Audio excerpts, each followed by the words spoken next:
प्रथमतः सगळ्यांना नमस्कार आणि सगळ्यांना येणाऱ्या ईद ए मिलादच्या आणि गणपतीच्या सर्वांना खूप खूप शुभेच्छा। आज या ठिकाणी वडगाव कांदळीचे आमचे मित्र जुबेरभाई इनामदार आज या ठिकाणी केजीएनचे अध्यक्ष जुबेरभाई आतार, ग्रामपंचायत सदस्य आणि समस्त ग्रामस्थ नारायणगाव यांना आज आमंत्रण देण्यासाठी या ठिकाणी आलेले आहेत। खऱ्या अर्थाने आज त्यांनी जे आमंत्रण दिले, आज पत्रिका वाचल्यानंतर फार आनंद झाला की वडगाव कांदळी या ठिकाणी हिंदू मुस्लिम ऐक्याचं एक प्रतीक या ठिकाणी दिसलेलं आहे।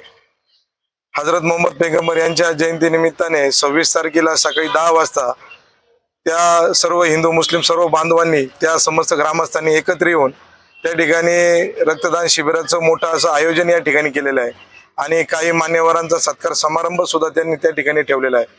तर आपल्या मार्फत मला सगळ्यांना हीच विनंती करायची आहे की 10 तारखेला हजरत मोहम्मद पैगंबर यांच्या जयंती निमित्ताने हा जो भव्य दिव्य असा रक्तदान शिबिराचा जो कार्यक्रम आहे त्या सर्व कार्यक्रमाला आपण सर्वांनी उपस्थित राहावं। माझ्या समवेत केजीएन फाउंडेशनचे अध्यक्ष ग्रामपंचायत जुबेरभाई आतार असतील, मोहसिनभाई, दानिशभाई, इम्रानभाई, आमचे समीरभाई, पत्रकार मोहम्मदभाई असतील, मोहीनभाई असतील, पत्रकार अशफाक पटेल असतील, या सगळ्यांच्या वतीने मी या सुंदर उपक्रमाला खूप खूप शुभेच्छा देतो। सुंदर असं ऐतिहासिक काम ते या ठिकाणी करतात आहे। खऱ्या अर्थाने संपूर्ण महाराष्ट्र याची दखल घेईल। धन्यवाद। वडगाव कांदळी सांगितलं ना? वडगाव कांदळी